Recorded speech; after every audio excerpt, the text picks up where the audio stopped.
Gaafii keessan irratti tokko tokko akkan argetti juuntaa guyyaa 15 keessatti mo'attanii dhuguma baa'oo shanee maaliif dadhabdanii humna dadhabdaniiti moo humna waan hin qabaanneef moo maal inni kan jedhutu ka'ee jira jechaadha. Conventional war kan ta'ee fi riphee lolaa kan jedhamu kun garaagarummaa mataa isaa danda'e qaba. Conventional war kan ta'e meeshaa gurguddaa qabatee birgeediidhaan maal ijaaramee fuula duratti kan waraanu jechuudha. Amalli kaabarratti ture kana ture. Saraawitiidhaan jechaadha raayyaan. Kan riphee lolaa akkasii miti amalli isaa.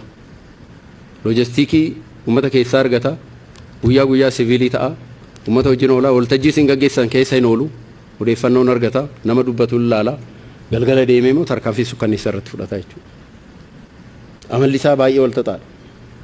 Kana balleessuun kan danda'amu akkuma qurxummiiti jechaadha.